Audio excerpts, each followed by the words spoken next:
नमस्कार हरि प्रेमियों, आपका हमारे YouTube चैनल में स्वागत है। सभी दर्शकों को जय श्री कृष्णा। हरि प्रेमियों, कैसे हैं आप? उम्मीद है आप सब अच्छे होंगे। आइए आज का प्रसंग शुरू करते हैं। आज का प्रसंग है श्री सत्यनारायण भगवान की व्रत कथा। हरि प्रेमियों, उससे पहले अगर आप हमारे चैनल पर नए हैं तो प्लीज़ चैनल को सब्सक्राइब जरूर कर लीजिए और बेल आइकॉन को ज़रूर दबा लीजिए ताकि आप तक हमारे सारे नोटिफिकेशन पहुंच सके। हरि प्रेमियों, आपका एक भी सब्सक्राइब हमारे लिए बेहद मायने रखता है। हरि प्रेमियों, आइए सुनते हैं भगवान श्री सत्यनारायण की व्रत कथा। एक समय की बात है, नैमिषारण्य तीर्थ में शौनकादि 88,000 ऋषियों ने श्री सूत जी से कहा, हे प्रभु, इस कलयुग में वेद विद्या रहित मनुष्यों को प्रभु भक्ति किस प्रकार मिलेगी और उन सब का उद्धार किस प्रकार होगा। हे मुनिश्रेष्ठ, ऐसा कोई तप बताइए जिससे थोड़े समय में पुण्य प्राप्त हो सके और मनवांछित फल मिले। ऐसी कथा सुनने की हमारी तीव्र इच्छा है। सर्वशास्त्र ज्ञाता श्री सूत जी महाराज बोले, हे वैष्णवों में पूज्य, आप सब ने प्राणियों के हित की बात पूछी है। अब मैं उस श्रेष्ठ व्रत को आप सब लोगों से बताऊंगा जिस व्रत को करने से भगवान नारायण जी प्रसन्न होते हैं। नारद जी ने लक्ष्मी नारायण भगवान से पूछा था और लक्ष्मीपति ने मुनि श्रेष्ठ नारद जी से कहा था। सो ध्यान से सुनिए। एक बार की बात है, नारद जी दूसरों के हित की इच्छा से अनेक लोकों में घूमते हुए धरती लोक में आ गए। इस मृत्यु लोक पर आने के बाद बहुत से योनियों में जन्मे हुए प्राय सभी मनुष्यों को अपने कर्मों के अनुसार अनेक दुखों से दुखी देखकर सोचा, किस यत्न करने से इन प्राणियों के दुखों का नाश हो सकेगा। ऐसा मन में विचार कर नारद जी विष्णु लोक को चले गए और वहां श्वेत वर्ण और 4 भुजाओं वाले देवों के ईश्वर नारायण को देखकर, जिनके हाथों में शंख चक्र और गदा पद्य थे, गले में वरमाला पहने हुए थे, स्तुति करने लगे। हे भगवान, आप अत्यंत शक्ति से संपन्न हैं। मन और वाणी भी आपको नहीं पा सकती। आपका आदि मध्य और अंत भी नहीं है। आप निर्गुण स्वरूप सृष्टि के भूत व भक्तों के दुखों को दूर करने वाले हो। आपको मेरा नमस्कार है। नारद जी से इस प्रकार स्तुति सुनकर भगवान श्री विष्णु बोले, हे मुनिश्रेष्ठ, आपके मन में क्या है? आप किस काम के लिए आए हैं? आप निसंकोच बताए। तब नारद मुनि बोले, मृत्यु लोक में सब मनुष्य जो अनेक योनियों में पैदा हुए हैं, अपने अपने कर्मों के कारण अनेक प्रकार के दुखों से बहुत दुखी हो रहे हैं। हे नाथ, यदि आप मुझ पर दया करते हैं, दया रखते हैं, तो बताइए उन मनुष्यों के सब दुख थोड़े से प्रयत्न से कैसे दूर हो सकते हैं। भगवान श्री विष्णु जी बोले, हे नारद, मनुष्यों की भलाई के लिए तुमने बहुत ही अच्छी बात पूछी है। जिस काम के करने से मनुष्य मोह से छूट जाता है, मैं तुमसे कहता हूँ, बहुत ही पुण्य देने वाला स्वर्ग और मृत्यु लोक दोनों में दुर्लभ और एक अति उत्तम व्रत है। आज मैं प्रेम के वशीभूत होकर तुमसे कहता हूँ, श्री सत्यनारायण भगवान की यह व्रत कथा अच्छी तरह विधि पूर्वक करने से मनुष्य धरती पर आयु पर्यंत सुख भोग कर और मरने के बाद मोक्ष को प्राप्त होता है। श्री भगवान जी के वचन सुनकर नारद मुनि बोले, हे भगवान, उस व्रत का फल क्या है और क्या उसका विधान है और किसने यह व्रत किया है और किस दिन यह व्रत करना चाहिए, आप मुझे सब विस्तार से बतला दीजिए। यह सुनकर भगवान विष्णु बोले, हे नारद, दुख और शोक आदि को दूर करने वाला, धन और धान्य को बढ़ाने वाला, संतान और सौभाग्य को देने वाला, यह व्रत सब स्थानों पर विजय देने वाला है। भक्ति और श्रद्धा के साथ किसी भी दिन मनुष्य श्री सत्यनारायण भगवान की प्रातःकाल के समय ब्राह्मण और बंधुओं के साथ धर्मपरायण होकर पूजा करे। भक्ति भाव से धूप दीप नैवेद्य, केले का फल, शहद, दूध और गेहूं का आटा सवाया ले। और गेहूं के अभाव में साठी का चूर्ण भी ले सकते हैं। और सब पदार्थों को भगवान के अर्पण कर देना चाहिए और बंधुओं सहित ब्राह्मणों को भोजन करवा कर उसके बाद स्वयं भोजन करना चाहिए। रात में नृत्य गीत आदि का आयोजन कर भगवान सत्यनारायण भगवान का स्मरण करते हुए समय बिताना चाहिए। इस तरह व्रत करके मनुष्यों की इच्छा निश्चय ही पूरी होती है। विशेष रूप से कलिकाल में भूमि पर यही एक मोक्ष का सरल उपाय है। सूत जी बोले, हे ऋषियों, जिसने पहले समय में इस व्रत को किया है उसका इतिहास मैं तुमको सुनाता हूँ, ध्यान से सुनिए। सुंदर काशीपुरी नगरी में एक अत्यंत निर्धन ब्राह्मण रहता था। वह भूख और प्यास से बड़ा बेचैन हुआ नित्य पृथ्वी पर घूमता रहता था। ब्राह्मणों से प्रेम करने वाले भगवान ने ब्राह्मण को बहुत दुखी देखकर बूढ़े ब्राह्मण का रूप धरकर उसके पास जाकर आदर के साथ पूछा, हे विप्र, तुम नित्य दुखी हुए इस धरती पर क्यों घूमते हो? हे ब्राह्मण, यह सब मुझसे कहो, मैं सुनना चाहता हूँ। ब्राह्मण बोला, मैं बहुत निर्धन ब्राह्मण हूँ, भिक्षा के लिए पृथ्वी पर घूमता हूँ फिरता हूँ। हे भगवान, यदि आप मुझे इससे छुटकारा पाने का कोई उपाय जानते हो तो कृपा कर बताइए। वृद्ध ब्राह्मण बोला, हे विप्र, सत्यनारायण भगवान मनवांछित फल देने वाले हैं, इसलिए तुम उनका पूजन करो, जिसके करने से मनुष्य सब दुखों से छूट जाता है। ब्राह्मण को व्रत का सारा विधान बतलाकर बूढ़े ब्राह्मण का रूप धारण करने वाले भगवान सत्यनारायण अंतर्ध्यान हो गए। जिस व्रत को वृद्ध ब्राह्मण ने बतलाया है मैं उसको जरूर करूँगा। यह अपने मन में निश्चय करके उस रात उसे नींद भी नहीं आई। सवेरे उठ सत्यनारायण भगवान के व्रत का निश्चय कर भिक्षा के लिए चला गया। उस दिन उसको भिक्षा में बहुत धन मिला, जिससे बंधु बांधवों के साथ उसने भगवान सत्यनारायण का व्रत किया। इसके करने से वह ब्राह्मण सब दुखों से छूटकर अनेक प्रकार की संपत्तियों से युक्त हो गया। उस समय से वह ब्राह्मण हर मास व्रत करने लगा। इस तरह सत्यनारायण भगवान के व्रत जो भी मनुष्य करेगा वह मनुष्य सब दुखों से छूट जाएगा। इस तरह नारद जी से सत्यनारायण भगवान का कहा हुआ यह व्रत मैं तुमसे कहता हूँ। हे विप्रो, मैं अब क्या कहूँ? ऋषि बोले, हे मुनीश्वर, संसार में इस ब्राह्मण से सुनकर किस किस ने इस व्रत को किया है वह सब सुनना चाहते हैं। इसके लिए हमारे मन में बहुत जिज्ञासा है। सूत जी बोले, हे मुनियों, जिसने इस व्रत को किया है वह सब सुनो। एक समय की बात है, वह ब्राह्मण धन और ऐश्वर्य के अनुसार बंधु बांधवों के साथ व्रत करने को तैयार हुआ।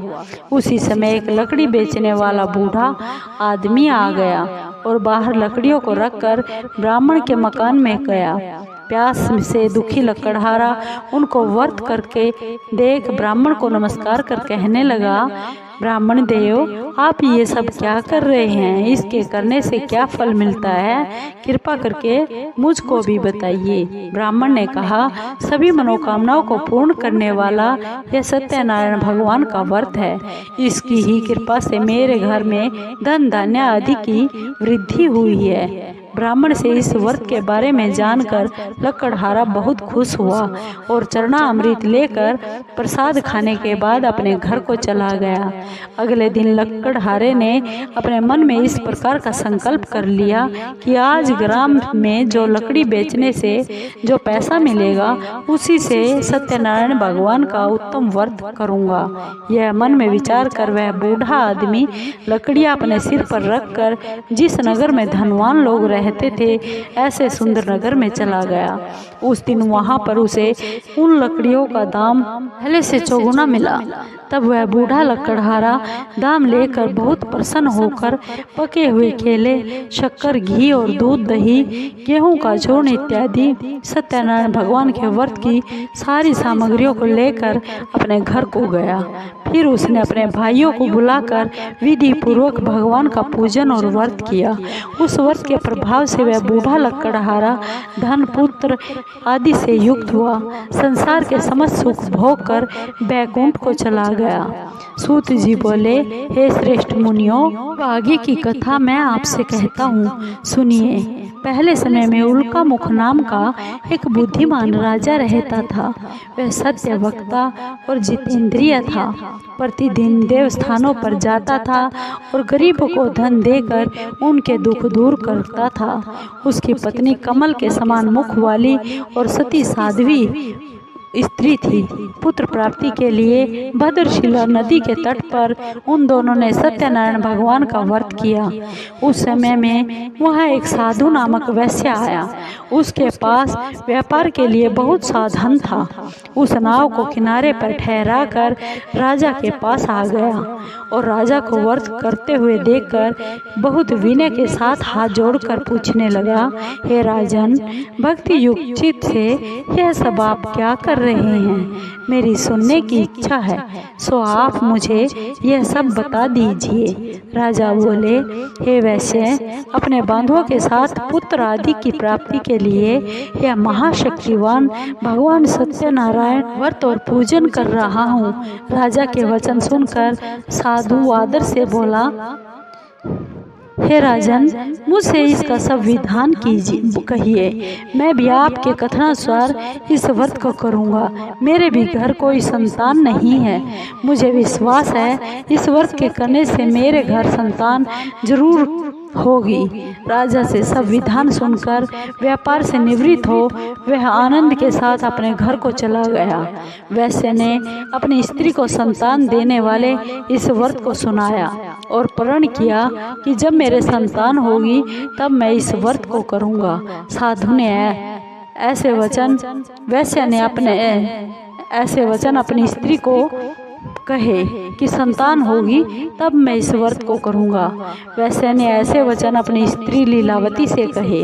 एक दिन उसकी स्त्री लीलावती पति के साथ आनंदित हो सांसारिक धर्म में प्रवृत्त होकर सत्यनारायण भगवान की कृपा से गर्भवती हो गई और 10वें महीने में उसके घर एक सुंदर कन्या ने जन्म लिया। दिनों दिन वह इस तरह बढ़ने लगी जैसे शुक्ल पक्ष का चंद्रमा बढ़ता है। कन्या का नाम कलावती रखा गया। तब लीलावती ने बहुत मीठे शब्दों में अपने पति से कहा कि जो आपने संकल्प किया था कि भगवान सत्यनारायण का व्रत करूँगा, अब आप उस व्रत को करिए। वह वैसे बोला, हे प्रिय, इसके विवाह पर करूँगा। इस प्रकार अपनी पत्नी को वह आश्वासन देकर वह नगर को चला गया। कलावती पितृगृह में वृद्धि को प्राप्त हो गई और वैश्य ने जब नगर में सखियों के साथ अपनी पुत्री को देखा तो तुरंत दूत बुलाकर कहा कि पुत्री के लिए कोई सुयोग्य वर देख कर लाओ। वैश्य की आज्ञा पाकर दूत कंचन नगर पहुंचा और वहां पर बड़ी खोज कर देखभाल कर लड़की के लिए सुयोग्य वणिज पुत्र को ले आया। उस सुयोग्य लड़के को देखकर वैश्य ने अपने बंधु बांधवों सहित प्रसन्नचित हो अपनी पुत्री का विवाह उस लड़के के साथ कर दिया, किंतु दुर्भाग्य से विवाह के समय भी उस व्रत को करना भूल गया। तब श्री सत्यनारायण भगवान क्रोधित हो गए और वैश्य को श्राप दिया, जाओ तुम्हें दारुण दुख प्राप्त होगा। अपने कार्य में कुशल वैश्य अपने जमाता सहित समुद्र के समीप स्थित रतनपुर नगर में गया और वहां दोनों ससुर जमाई चंद्रकेतु राजा के उस नगर में व्यापार करने लगे। एक दिन भगवान सत्यनारायण की माया से प्रेरित कोई चोर राजा का धन चुरा कर भागा जा रहा था, किंतु राजा के दूतों ने देखा कि चोर घबरा कर भागते हुए धन को वहीं चुपचाप रख कर जा रहे हैं जहां वे ससुर जमाई ठहरे हुए थे। जब दूतों ने उस साधु वैश्य के पास राजा के धन को रखा देखा तो वे दोनों उस ससुर जमाई को बांध कर ले गए और राजा के समीप जाकर बोले, हे राजन, यह 2 चोर हम पकड़ कर लेकर आए हैं, हमें आज्ञा दीजिए, क्या करना है। तब राजा की आज्ञा से उनको कठोर कारावास में डाल दिया गया। उनका सब धन छीन लिया गया। सत्यनारायण भगवान के श्राप के कारण साधु वैश्य की पत्नी व पुत्री भी घर पर बहुत ही दुखी हुई। उनके घर पर जो धन रखा हुआ था चोर चुरा कर ले गए। शारीरिक व मानसिक पीड़ा तथा भूख और प्यास से बहुत दुखी हो अन्न की चिंता में कलावती एक ब्राह्मण के घर गई। वहां उसने सत्यनारायण भगवान का व्रत होते हुए देखा। फिर कथा सुनी और प्रसाद ग्रहण कर रात को घर में आई। माता ने कलावती से पूछा, हे बेटी, अब तक कहाँ रही, वह तेरे मन में क्या है। कलावती बोली, हे माँ, मैंने एक ब्राह्मण के घर में सत्यनारायण भगवान का व्रत होते देखा है। कन्या के वचन सुनकर लीलावती भगवान के पूजन की तैयारी करने लगी। लीलावती ने परिवार और बंधुओं सहित श्री सत्यनारायण भगवान का पूजन किया और वर मांगा कि मेरे पति और दामाद शीघ्र घर पर आ जाए। साथ ही प्रार्थना की, हम सब का अपराध क्षमा कीजिए भगवान। भगवान सत्यनारायण इस व्रत से संतुष्ट हो गए और राजा चंद्रकेतु को स्वप्न में दर्शन देकर बोले, हे राजन, तुमने जो दोनों वैश्यों को बंदी बना रखा है वे सब निर्दोष है, उन्हें प्रातः ही छोड़ दो। उनका सब धन जो तुमने ग्रहण किया है वह वापस कर दो, नहीं तो मैं तेरा धन, राजा, पुत्र आदि सब नष्ट कर दूंगा। राजा ने ऐसे वचन सुने। राजा से ऐसे वचन कहकर भगवान अंतर्ध्यान हो गए। प्रातःकाल राजा चंद्रकेतु ने सभा में अपने स्वप्न को सुना दिया। फिर दोनों वणिक पुत्रों को कैद से रिहा कर सभा में बुला लिया। दोनों ने आते ही राजा को नमस्कार किया। राजा मीठे वचनों से बोला, हे महानुभावों, तुम्हें भावी वर्ष ऐसा कठिन दुख प्राप्त हुआ है, अब तुम्हें कोई भय नहीं है। ऐसा कहकर राजा उनको नए नए वस्त्र व आभूषण देकर उनका आदर सत्कार किया और जितना धन लिया था दुगना धन देकर उन्हें आदर सहित विदा कर दिया। दोनों वैसे अपने घर को चले गए। सूत जी बोले, वैसे ने मंगलाचार करके यात्रा आरंभ कर दी और अपने नगर को चल पड़ा। उनके थोड़ी ही दूर निकलने पर दंडी स्वामी वेश धार कर भगवान सत्यनारायण ने उनसे पूछा, हे साधु वैसे, तेरी नाव में क्या है। अभिमानी वह वणिक हंसता हुआ बोला, हे दंडी, आप क्यों पूछते हैं, क्या धन लेने की इच्छा है। मेरी नाव में तो बेल और पत्ते भरे हुए हैं। वैश्य का कठोर वचन सुनकर भगवान ने कहा, तुम्हारा वचन सत्य हो। दंडी स्वामी ऐसा कहकर वहां से दूर चले गए और कुछ दूर जाकर समुद्र के किनारे पर बैठ गए। दंडी के जाने के बाद वैश्य ने नित्य क्रिया करके नाव को उठी हुई देखी और अचंभा किया और देखा नाव में तो बेल पत्ते भरे हुए हैं और मूर्छित होकर जमीन पर गिर पड़ा। फिर मूर्छा खुलने पर अत्यंत शोक प्रकट करने लगा। तब उसका दामाद बोला कि आप शोक ना करें, यह दंडी स्वामी का श्राप है, अतः आप उनकी शरण में चले और तभी हमारी मनोकामना पूर्ण होगी। दामाद के वचन सुनकर वैश्य दंडी स्वामी के पास जा पहुंचा और अत्यंत भक्ति भाव से नमस्कार करके बोला, हे भगवान, आपकी माया से मोहित ब्रह्मा आदि भी आपके रूप को नहीं जानते, तब मैं अज्ञानी कैसे जान सकता हूँ। आप प्रसन्न होइए, मैं अपनी सामर्थ्य के अनुसार आपकी पूजा करूँगा। मेरी रक्षा कीजिए और पहले के समान नौका में धन भर दीजिए। उसके भक्ति युक्त वचन सुनकर भगवान प्रसन्न हो गए, उसकी इच्छा अनुसार वर देकर अंतर्ध्यान हो गए। तब उन्होंने नाव पर आकर देखा, नाव धन से परिपूर्ण है। फिर वह भगवान सत्यनारायण का पूजन कर साथियों सहित अपने नगर को चल पड़ा। जब अपने नगर के निकट पहुंच गया तब दूत को घर भेजा। दूत ने साधु के घर जा उसकी स्त्री को नमस्कार कर कहा, कि साधु वैश्य अपने दामाद सहित इस नगर के समीप आ गए हैं। ऐसा वचन सुनकर साधु की स्त्री ने बड़े हर्ष के साथ भगवान सत्यनारायण का पूजन कर अपनी बेटी से कहा, मैं अपने पति के दर्शन को जाती हूँ, तू अपना कार्य पूर्ण करके शीघ्र आ जाना। परंतु कलावती माँ के वचनों को अनसुना कर प्रसाद छोड़कर पति के पास चली गई। प्रसाद की अवज्ञा के कारण भगवान सत्यनारायण रुष्ट हो गए। उसके पति को नाव सहित पानी में डुबो दिया। कलावती अपने पति को ना देखकर रोती हुई जमीन पर गिर पड़ी। इस तरह नौका को डूबा हुआ तथा कन्या को रोता हुआ देख साधु वैश्य बहुत दुखी हुआ। बोला, हे प्रभु, मुझसे या मेरे परिवार से जो भूल हुई है उसे क्षमा कीजिए। उसके दीन वचन सुनकर सत्यनारायण भगवान प्रसन्न हो गए और आकाशवाणी हुई, हे वो साधु वैश्य, तेरी कन्या मेरे प्रसाद को छोड़कर आई है, इसलिए इसका पति अदृश्य हुआ है। यदि वह घर जाकर प्रसाद खाकर वापस लौटे तो इसे इसका पति अवश्य मिलेगा। ऐसी आकाशवाणी सुनकर कलावती घर गई और घर पहुंचकर प्रसाद खाया। फिर आकर पति के दर्शन किए। तत्पश्चात साधु ने बंधु बांधवों सहित सत्यदेव भगवान का विधि पूर्वक पूजन किया। उस दिन से वह प्रत्येक पूर्णिमा को भगवान सत्यनारायण की पूजा करने लगा। फिर इस लोक का सुख भोग कर अंत में स्वर्ग लोक को गया। श्री सूत जी बोले, हे ऋषियों, मैं एक कथा और सुनाता हूँ, सुनिए। प्रजापालन में लीन तुंगध्वज नाम का एक राजा था। उसने भी भगवान का प्रसाद त्याग कर बहुत दुख पाया था। एक समय वन में जाकर वन्य पशुओं को मारकर बड़ के पेड़ के नीचे आया। वहाँ उसने ग्वालों को भक्ति भाव से बांधवों सहित भगवान सत्यनारायण का पूजन करते हुए देखा।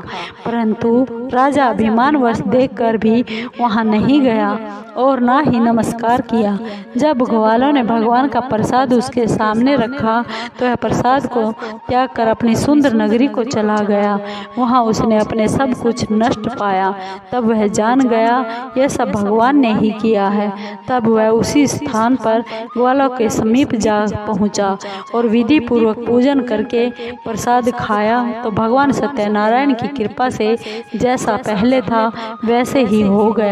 फिर दीर्घ काल तक सुख भोग कर मरने तक स्वर्ग लोक को गया।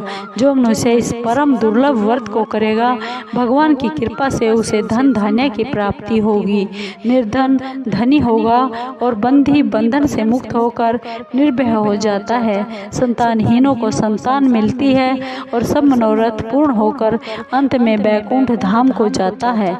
जिन्होंने पहले इस व्रत को किया, अब उनके अगले जन्म की कथा कहता हूँ। वृद्ध सतानंद ब्राह्मण ने सुदामा का जन्म लेकर मोक्ष को पाया। उल्का मुख नाम का राजा दशरथ होकर बैकुंठ को प्राप्त हो गया। साधु नाम के वैश्य ने मोरध्वज बनकर अपने पुत्र को आरे से चीरकर मोक्ष को प्राप्त किया। महाराज तुंगध्वज स्वयं भू मनु हुए। उन्होंने बहुत से लोगों को भगवान की भक्ति में लीन कर स्वयं मोक्ष प्राप्ति की। लकड़हारा भील अगले जन्म में गुहु नामक निषाद राज हुआ, जिसने राम के चरणों की सेवा का कर मोक्ष को प्राप्त किया। हरि प्रेमियों, आपको ये भगवान श्री सत्यनारायण जी की कथा कैसी लगी? अगर आपको अच्छी लगी हो तो प्लीज़ चैनल को सब्सक्राइब कीजिए, लाइक कीजिए, शेयर कीजिए और कमेंट जरूर कीजिए। हरि प्रेमियों, जय श्री कृष्णा। धन्यवाद।